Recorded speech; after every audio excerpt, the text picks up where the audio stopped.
নমস্কার। আজকে আমরা যে বিষয়টা নিয়ে আলোচনা করব সেটা হচ্ছে গিয়ে ভাগ্য বড় না কর্ম বড়।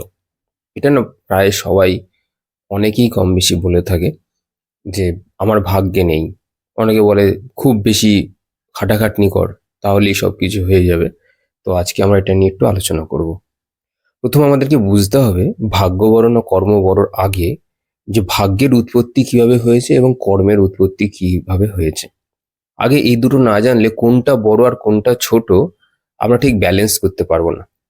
আগে প্রথম চলুন একটু জেনে নেওয়া যাক যে ভাগ্যের উৎপত্তি কিভাবে হয়েছে, আগে সেটা বুঝতে হবে।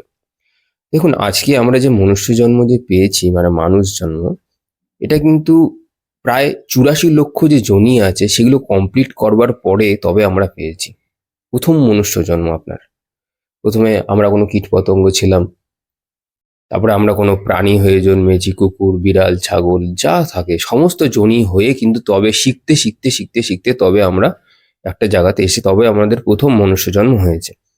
এইবার হচ্ছে যখন কেউ প্রথম মনুষ্য জন্ম হয়, মানে এতগুলো জনি পেরিয়ে যখন মানুষের শরীর লাভ করে কেউ, তখন না সেই ব্যক্তিকে প্রকৃতি প্রচুর ফ্রি উইল দেয়। মানে তুমি তোমার ইচ্ছা মতন কর্ম করতে পারো। সেখানে ভালো খারাপ বলে কিছু হয় না, মানে একদম প্রথম যে জন্মটা হয় তার সবকিছু ফ্রেশ থাকে, একদম ফ্রেশ। একটা একটা সোলের উৎপত্তি তো অনেক দিন আগেই হয়ে গেছিল, কিন্তু এই যে 84 লক্ষ যে জনিটা আছে এগুলো পেরিয়ে আস্তে আস্তে আস্তে আস্তে তবে সে একটা মানুষের শরীর লাভ করেছে। তো তাকে প্রচুর ফ্রি উইল দেয়, মানে তার প্রচুর ইচ্ছে দেয়। মানে তুমি যদি ভালো ভালো কাজ করো তখনই তোমার ভালো হয়ে যাবে, তুমি যদি খারাপ কাজ করো তো সেটা পরের ব্যাপার। তো প্রচুর তাকে ভালো সময় দেওয়া হয়। মানে একদম প্রথম মনুষ্য জন্ম তো একদম ফ্রেশ, দেখবেন যে ফ্রেশার হয়, যে যখন যখন আর কেউ দেখবেন কোনো ফ্রেশার যখন কোনো অফিসে যখন জয়েন করে তাকে দেখবেন খুব বেশি কাজ কিন্তু দেওয়া হয় না। তাকে শুধুমাত্র শেখানো হয়, বলা হয় আচ্ছা তুমি এই কাজটা করবে, এটাই তোমার কাজ। তাকে মোটামুটি 15-20 দিন, 1 মাস তাকে মোটামুটি ট্রেনিংও দেয়, ইভেন 6 মাসও দেয় ট্রেনিং। তো সেই ট্রেনিংটার কথা বলতে গিয়েই বলি যে যেহেতু আপনার এই প্রথম যে জন্মটা হয়েছে মনুষ্য জন্ম, এটা একটা আজকে এটা আপনার ট্রেনিং পিরিয়ড আপনি বলতে পারেন। তো ট্রেনিং পিরিয়ডে না আপনাকে না কোনো রকম না কষ্ট দেওয়া হবে না। আপনি স্যালারি পেয়ে যাবেন, আপনি স্যালারি পেয়ে যাবেন মান্থলি, আপনাকে অত চাপ দেওয়া হবে না। কিন্তু তারপরে আপনি সেই ফ্রি উইলটাকে নিয়ে কি করছেন, সেখান থেকে যদি ভালো করেন বা খারাপ করেন, যাই করেন না কেন, সেইগুলো সব আপনার কর্মরূপে জন্ম নেয়। ভালো করলে ভালো, খারাপ করলে খারাপ, তখনই যে পাবেন এমন কোনো গ্যারান্টি নেই। এবার এটা গেল ভাগ্য। ভাগ্যের উৎপত্তি কিভাবে হয় আমি আপনাকে সেটা বললাম, ফ্রি উইল থেকে। প্রথম মনুষ্য জন্মতে প্রচুর ফ্রি উইল থাকে, আপনার কাছে সবকিছু পরিবার দেবে, টাকা পয়সা দেবে, বাড়ি ঘর দেবে, যা চাই মানে যা দরকার নেই তাও এমনকি দেবে। এবার সেটাকে নিয়ে আপনি কি ইউজ করছেন না মিস ইউজ করছেন, মানে ভালো করছেন না খারাপ করছেন, সেই থেকে কর্মের জন্ম হয়। এবার হচ্ছে কর্মের জন্ম হলো। এবার আপনাকে বলি যে কর্মের এবার কি কি প্রকারভেদ আছে। এই যে ফ্রি উইলকে কাজে লাগিয়ে আপনি ইউজ করছেন না মিস ইউজ করছেন, এটার থেকে কর্ম জন্ম নিলে এবার কর্ম হচ্ছে 3 প্রকারের হয়। একটা হচ্ছে সঞ্চিত কর্ম, একটা হচ্ছে প্রারব্ধ কর্ম, আর একটা হচ্ছে কি ক্রিয়মান কর্ম। এবার সঞ্চিত কর্মতে সমস্ত কর্ম আপনার জমা হচ্ছে। এই যে আপনি যে ফ্রি উইল যে হলো আপনার, এই যে ফ্রি উইলের পক্ষে ফলে আপনি যে কিছু ভালো করলেন না কিছু খারাপ করলেন, সেইগুলো না আপনার এই ওয়্যার হাউসে এই সঞ্চিত কর্মতে গিয়ে আপনার পুরো যে ডেটা, আপনার পুরো যে লাইফস্টাইলের যে পুরো ডেটাটা, এটা গিয়ে পুরো স্টোর হলো সঞ্চিত কর্মের ঘরে। ঠিক আছে, হলো। এবার আপনি তো প্রথম মনুষ্য জন্ম খুব এনজয় করলেন, এবার আপনি তো মরে গেলেন, এবার আপনি আর কি দেহটা ছেড়ে দিলেন। এবার নেক্সট যখন এলেন, তখন এই যে সঞ্চিত কর্মটা কি, সঞ্চিত কর্মটা হচ্ছে কি আপনার ফ্রেশ লাইফের একদম প্রথম ভালো খারাপের পুরো টোটালটা একদম গ্রস যে কার্মিক যে মেমোরিজ আছে পুরো সেগুলো জমা থাকে। তো সেখান থেকে আপনি নেক্সট যে লাইফে এলেন, সেখান থেকে আপনাকে হয়তো 2% 3% সেই অত বড় ওয়্যার হাউস থেকে দিল। ঠিক আছে, এবার দিলেন, আপনি পেলেন প্রারব্ধ কর্ম, অ্যালোটেড কর্ম পেলেন। এইবার আপনি গত জন্মে যতটা ভালো ছিলেন, দেখবেন পরের জন্মে এসে তার থেকেও ভালো থাকতে পারেন, আবার একটু খারাপ থাকতে পারেন। কেন একটু খারাপ থাকতে পারেন? ওই যে ফ্রি উইলটাকে আপনি যদি মিস ইউজ করে থাকেন, তাহলে আপনি ধরুন আগের জন্মে সবকিছু আপনি পেয়ে গেছিলেন, কোনো দুঃখ ছিল না, কোনো কষ্ট ছিল না। এই জন্মে এসে দেখবেন একটা করে কষ্ট পাবেন, নয় রিলেশনশিপের কষ্ট পাবেন, নয় হয়তো বাড়ি ঘর দূর নেই, কোথাও ভাড়া টাড়া থাকেন, পরে গিয়ে তৈরি করতে হবে, সেটা একটা হতে পারে। আবার হতে পারে আপনার কোনো কাজ নেই, পয়সা কুড়ি নেই। আবার হতে পারে আপনার কাছে কোনো রোগ শোক আছে, তো আপনি একটা দুটো করে এরকম পাবেন। একটু কমে গেল আপনার, যেহেতু আপনি ফ্রি উইলটাকে ইউজ করেছেন না মিস ইউজ করেছেন সেটা আপনি ভালো করে জানবেন। এবার আপনি আবার একটু ভালোও থাকতে পারেন, মানে যা ছিলেন তার থেকেও বেশি হতে পারে। হতে পারে আপনি ফ্রি উইলটাকে একদম মানে খুব ভালো কাজে লাগিয়েছেন, দান ধ্যান করেছেন, জব মেডিটেশনস এগুলো করেছেন, বড় বড় যারা ঋষি আছে তাদের কথাবার্তা শুনেছেন।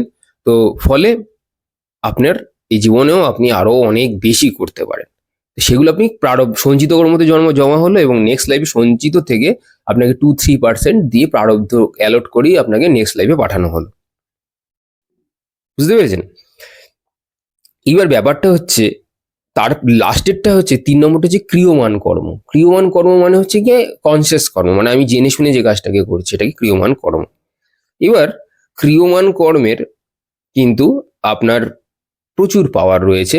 ক্রিয়মান কর্ম হচ্ছে এখন যে কর্ম, যেটা আপনি ধরুন মনে করলেন যে এই যে আমি মিস ইউজ করেছি বা খারাপ করে এসেছি, আপনি কিন্তু এখন সেটাকে ঠিক করতে পারেন। এবার ব্যাপারটা হচ্ছে ঠিক করলে এই যে মানুষ রেজাল্ট চায় এক্ষুনি, রেজাল্ট কি করে পাবেন আপনি? এই যে জন্মের পর জন্ম যে খারাপ করে এসছেন, সব খারাপটা যদি আপনাকে একবারে দেওয়া হতো আপনি গিয়ে মরে যেতেন। এই কিছু লোককে দেখবেন এরকম করে, আপনার সুইসাইড করে, তারপর নিজের শরীরকে নষ্ট করবার চেষ্টা করে, আরো অনেক খারাপ কাজ করে। এরা নিতে পারে না, এরা সামান্য 2-3% প্রারব্ধকেই হজম করতে পারছে না। বাকি দিয়ে দিলে কি হবে? কেউ যদি বলে আমাকে বাকি সবকিছু দিয়ে দাও, আমি একবারই ভোগ করে চলে যাবো, অত সোজা ব্যাপার নয়। তবে কি প্রারব্ধ কর্ম ডাউনলোড করা যায় না, মানে সঞ্চিত কর্ম থেকে আরো বেশি বেশি করে করা যায়, করা যায়। তার জন্য আপনাকে প্রচুর ধ্যান মেডিটেশন করলেই দেখতে পাবেন আপনার চারপাশের অবস্থাটা একটু খারাপ হয়ে গেছে। এবার আমাকে অনেকে বলে যে না আমাদের ভেতরে যে সংস্কারগুলো আছে সেগুলো পরিষ্কার হতে থাকে বলে এরকম হয়। আরে সংস্কার যদি পরিষ্কার তো হবে, তার পক্ষে তো শুধুমাত্র তাহলে মেন্টালি এফেক্ট পড়বে, ফিজিক্যালি এফেক্ট কেন পড়ছে? আপনি দেখবেন হঠাৎ করে আপনার বাড়িতে কেউ ঢিল মারলো, এরকম হয়? এরকম হয়? মেন্টালির থেকে বড় কথা ফিজিক্যালিও তো আপনাকে কেউ অ্যাটাক করছে, হতেই তো পারে। তাহলে সেগুলো কি করে হচ্ছে? কারণ হচ্ছে আপনার কি হচ্ছে, আপনি ধ্যান মেডিটেশন যেহেতু করছেন, আপনার ওয়্যার হাউস থেকে মানে সঞ্চিত কর্ম থেকে আপনি আরো এক্সট্রা কর্ম আরো বেশি ডাউনলোড করে ফেলছেন, হয়ে যাচ্ছে, এবং এটা হবেই। আপনি যত ধ্যান মেডিটেশন করবেন, এর লক্ষ্যই হচ্ছে কি আপনাকে পুরো ক্লিন করা, পুরো জিরোতে নিয়ে যাওয়া, পুরো নাথিংনেসে নিয়ে যাওয়া। ফলে কিন্তু এগুলো হবেই, কিছু করবার নেই। তো ক্রিয়মান কর্মে সেই শক্তি আছে। ক্রিয়মান কর্মটা এই জন্যই দেওয়া হয়েছে যাতে বুঝে শুনে তুমি ঠিকঠাক কাজকর্ম করো। এইবার ভাগ্যবর্ণ কর্মবরথে এবার আসি, আমরা কর্ম বুঝলাম, ভাগ্যও বুঝলাম। এবার ব্যাপারটা হচ্ছে এই যে ফ্রি উইলের যে মিসইউজ হয়, সেগুলো সঞ্চিত কর্মের আকারে জন্ম নেয়।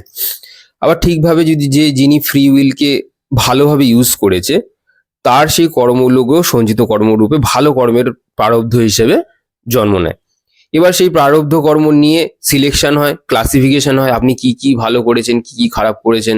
এমনকি এরকমও হতে পারে যে আপনি মানে একদম প্রথম যখন মনুষ্য জন্ম পেয়েছিলেন, আপনার চারপাশে হয়তো অনেক সুবিধা দিয়েছিলেন, মানে অনেক মহিলা ছিল আপনাকে সাহায্য করবার জন্য। হ্যাঁ, তো তখন আপনি তাদের সাথে কিরকম কি নজরে তাদেরকে দেখেছেন, এরকম মানে খুব ক্ষুদ্র ক্ষুদ্র বিকারগুলোও কিন্তু নোটিফাইড হয়। ঠিক আছে, মানে আপনি তাদেরকে কিভাবে দেখতেন, কি চিন্তা ভাবনা করতেন তাদের প্রতি, তো সেগুলো অনুযায়ী আপনাকে কিন্তু প্রারব্ধ কর্ম কিন্তু অ্যালট করা হয়। এইবার দেখতে পারবেন এই যে প্রারব্ধ কর্মের যে অ্যালটমেন্ট হয় না, এগুলোকেই আমরা বলি সোকল্ড ভাগ্য। বুঝতে পারলেন কি বললাম? সঞ্চিত কর্ম থেকে যে একটুখানি কর্ম আপনাকে অ্যালট করা হয়েছে প্রারব্ধ হিসেবে, যেটাকে সবাই বলে কেউ চেঞ্জ করা যায় না, প্রারব্ধ কর্ম ওভাবে ফিজিক্যালি চেঞ্জ করা যায় না, সত্যিই যায় না। শুধুমাত্র ওগুলোকে সহ্য করবার ক্ষমতা যদি আপনার মধ্যে থাকে, আপনি ঝেলে বেরিয়ে যাবেন, ব্যাস, আর কিচ্ছু না। আর যাদের থার্ড আই মানে আজ্ঞা চক্র যাদের অ্যাক্টিভেট আছে, এরা কি করতে পারে, এদের মধ্যে একটা বিশেষ ক্ষমতা থাকে। এদের মধ্যে ক্ষমতা হচ্ছে প্রারব্ধ কর্ম তো হবেই, মারপিট ঝগড়াঝাটি হবেই, কিন্তু ওর মধ্যে কোনো এফেক্ট পড়বে না।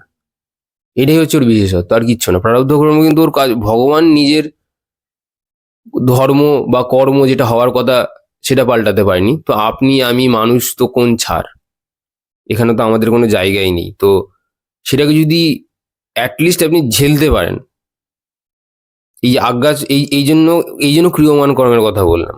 এই ক্রিয়মান কর্ম হচ্ছে কি সেই কর্ম যেটা আপনার চেতনার বিকাশ ঘটিয়ে দেয় এবং পূর্বজন্মের স্মৃতি মনে করায়। কেন করায়? লোকে অনেকে হাসে, কেন মনে করায়? কোনো কারণ ছাড়া কি কাউকে মনে করায়? তার মানে সেই ব্যক্তির জীবনে প্রচুর কষ্ট ছিল, তাই জন্য সে বসেছে। কেউ কেউ একদিনেই আপনার বা আমার মতন কেউ, ধরুন কেউ সন্ন্যাসী হয়ে যায়নি, বা এই যে মুনি ঋষিরা একদিনেই কেউ সন্ন্যাসী হয়ে যায়নি। তাদের সংসারে আপনি গিয়ে খোঁজ নিয়ে দেখুন, তাদের প্রথম জীবনটা কত কষ্টে কেটেছে, কত কষ্টে কেটেছে আপনি চিন্তা করতে পারবেন না, কত দারিদ্রতার মধ্যে দিয়ে তারা গেছে। কিন্তু তাদের এই সমস্ত কোনো এফেক্টই হয় না। তার কারণ হচ্ছে তাদের যেহেতু জ্ঞান জ্ঞান চক্ষু খোলা থাকে, তো ওরা জানে যে কেন আমার সাথে এরকমটা হচ্ছে, এবং সংসারকে ওরা ইলুশন মনে করে, জানে তার কাজ করতে এসছে, কাজ করবে এবং তারা বেরিয়ে চলে যাবে। এটাই হচ্ছে গিয়ে ওদের কাজ। তো ক্রিয়মান কর্মের কথা আপনাকে বললাম। এইবার ব্যাপারটা হচ্ছে, এটা এক কথাতেই বলে দেওয়া যাবে, এতগুলো কথা শোনবার পরে আপনি নিজেই বুঝতে পারবেন এবার ভাগ্য বড় না কর্ম বড়। আপনি যদি পার্টিকুলারলি একটা জন্মকে দেখেন, মানে জন্মান্তরের কথা বলছেন, আপনি যদি পার্টিকুলারলি একটা মানে বর্তমান জন্মকে যদি দেখেন, যদি বিচার করেন, তাহলে আপনি বলবেন ভাগ্য বড়। কারণ কেন আপনি বলবেন ভাগ্য বড়? কারণ আপনি চারপাশে দেখছেন যে অনেক রিক্সাওয়ালা তো আপনার থেকে অনেক বেশি খাটে, বা ধরুন যারা মাটি কাটে আপনার থেকে অনেক বেশি পরিশ্রম করে, তবে এত হার্ডওয়ার্ক করেও কেন আপনার থেকে বেশি রোজগার করতে তারা পাচ্ছেন না? আপনার হয়তো রোজ আছে ধরুন 1,000 টাকা, তার হয়তো রোজ হয়তো 500-700 টাকা, আপনার থেকে সামান্য হলেও কম। বা আপনি যদি কোনো বিজনেসম্যান হন, আপনি তো হাজারে হাজারে খেলেন, তার হয়তো 200-500 টাকা রোজগার আছে, তো সে আপনার থেকে বেশি পরিশ্রম করছে। সেটা মেন্টালি হোক বা ফিজিক্যালি হোক, পরিশ্রম কিন্তু তাকেও করতে হচ্ছে। এবং আপনি হয়তো মেন্টালি পরিশ্রম করছেন, তার আপনার স্যালারি, এবার আপনি ডিফাইন করছেন না আমি মেন্টালি খাটছি তাই জন্য আমার বেশি। এরকমটাও লজিক দিয়ে কিচ্ছু হয় না। হতে পারে আপনি অনেক ভালো কাজকর্ম করেছেন তাই আপনি সেই জায়গাতে রয়েছেন, যদি ফ্রি উইলের যদি ইউজ করেছেন তাই জন্য আপনি সেই জায়গাতে রয়েছেন। যদি মিস ইউজ করতেন, আপনি আজকে রিক্সা চালাতেন বা ভ্যান টানতেন। বুঝেছেন? তো এইগুলো বলা খুব মুশকিল। তো ব্যাপার হচ্ছে, যদি একটা জন্ম দেখি তাহলে আমি বলবো ভাগ্য বড়। কিন্তু আমি যদি জন্মান্তর দেখি, মানে সমস্ত জন্ম থেকে যদি জন্ম দেখি, তাহলে হচ্ছে কর্ম বড়। এই জন্য লোকে বলে কর্ম বড় ভাগ্যের থেকে।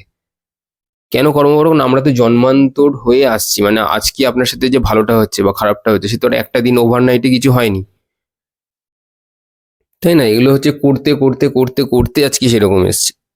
যে ভালো করতে করতে এসছে তার কাছে কোনো ফিলিংস নেই যে আহ, খারাপ খারাপ ভাগ্য কি।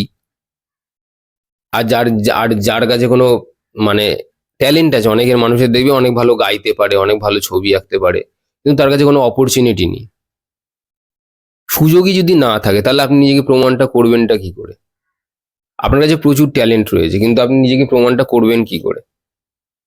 তো এখানে কিন্তু ভাগ্য বড় হয়ে যায়। মানে বর্তমান জন্ম, মানে শুধু যদি কেউ একটা জন্মের দিক থেকে যদি কেউ বিচার করে, তাহলে কিন্তু সেই ক্ষেত্রে ভাগ্য অবশ্যই বড় হয়ে যায়। এই জন্য দেখবেন অনেক অভিনেতারাও বলে, অক্ষয় কুমারও তার একটা ইন্টারভিউতে বলেছিল যে 70% ভাগ্য, 30% ওয়ার্ক। কারণ আমার থেকেও অনেক বেশি দেখতে সুন্দর বা আমার থেকেও ভালো অ্যাক্টিং স্কিলস জানে এরকম অনেক লোক লাইনে দাঁড়িয়েছিল, কিন্তু তারা আমার স্পটটা পায়নি, বা আমি যেটা পেয়েছি সেটা তারা পায়নি। তো সেটা আপনি একটা জন্ম দেখে উনি বলছে, তাই জন্য ভাগ্য বড় হয়ে গেছে। একটা জন্মে যদি দেখেন তাহলে ভাগ্য বড়, কারণ আপনি যেটা পাচ্ছেন সেটা ও পাচ্ছে না, আবার আপনি যে খারাপটা পাচ্ছেন আপনার পাশের লোকটা হয়তো আপনার থেকে অনেক বেশি কিছু পাচ্ছে বা অনেক ভালো কিছু পাচ্ছে, আপনি সেটা পাচ্ছেন না বা বঞ্চিত হচ্ছেন।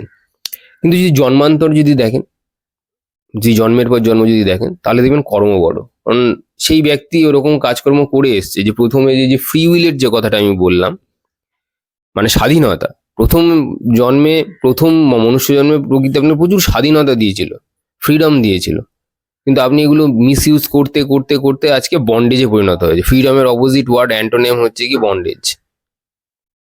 তো বন্ডেজের কারণ কিন্তু প্রকৃতি নয় বা ঈশ্বর নয়, বন্ডেজের কারণ আমরাই। আপনার সামনে 4-5টা মেয়ে দিয়েছিল আপনাকে সাহায্য করবার জন্য, আপনি তাদের প্রতি বাজে দৃষ্টিতে তাকিয়েছেন। এবার এই জন্মে এলেন, আপনার কুষ্টি খুললেন, দেখলেন যে আপনার পিতৃদোষ রয়েছে। পিতৃদোষ আমাদের ব্লাড থেকে আসে, হচ্ছে কি যে জেনারেশনাল কার্ডস, এগুলো এগুলো হচ্ছে কি জেনারেশনাল কার্ডস। হুম। সূর্যের সাথে বসে গেছে রাহু, মানে আত্মাকে কলুষিত কি করছে? রাহু করছে। রাহু হচ্ছে লোভ, মায়া, সবকিছুতে অ্যাটাচমেন্ট হয়ে যাওয়া। তা আত্মার এটা কর্ম নয়। সূর্যের সাথে যদি কারো কেতু থাকে তো খুব ভালো, আত্মা মুক্তি পেয়ে যায়। আত্মার ওটাই কোয়ালিটি অ্যাকচুয়ালি হওয়া উচিত। তো ব্যাপারটা বুঝতে পারলেন কি বোঝাতে চাইলাম? একটি জন্ম দেখে থাকলে ভাগ্য বড়, জন্মান্তর যদি দেখে থাকেন, জন্মের পর জন্ম, ওভারঅল চার্ট, ওভারঅল যদি আপনার পুরো লাইফ সিস্টেমটাকে যদি দেখে থাকি, তাহলে কর্ম অবশ্যই বড়, কর্ম সর্বোপরি বড়। এবং ক্রিয়মান কর্মের দ্বারা আমি, আপনি, আমাদের সবার খারাপ কর্মগুলো করে আসাগুলোকে ঠিক করতে পারি। জেলেসি, ভয়, মান অভিমান, এগুলো সব খারাপ ইমোশন থেকেই তৈরি হয়। এগুলোকে যদি আমরা একটু ছেড়ে দিই, মানুষের সাথে ঝগড়া হলো বলে এই নয় যে তার তার মানে আমার বিচারে তার জন্য খারাপ কিছু থাকবে। ঝগড়া হয়েছে, তারপরে আপনি সরে আসুন।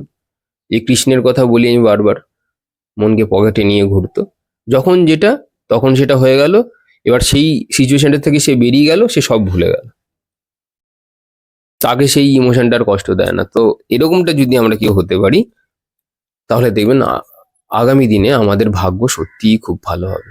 ভাবতে পারছেন না এত ভালো হবে। সবাই খুব ভালো থাকবেন। আশা করি আমি বোঝাতে পারলাম যে ভাগ্য বড় না কর্ম বড়। এবার আপনারাই একটু নিজেরা বুঝে নিন এবং কমেন্ট সেকশনে অবশ্যই জানান। সবাই খুব ভালো থাকবেন, সুখে থাকবেন এবং সবার খুব উন্নতি হোক, মেটেরিয়ালি এবং স্পিরিচুয়ালি। ধন্যবাদ।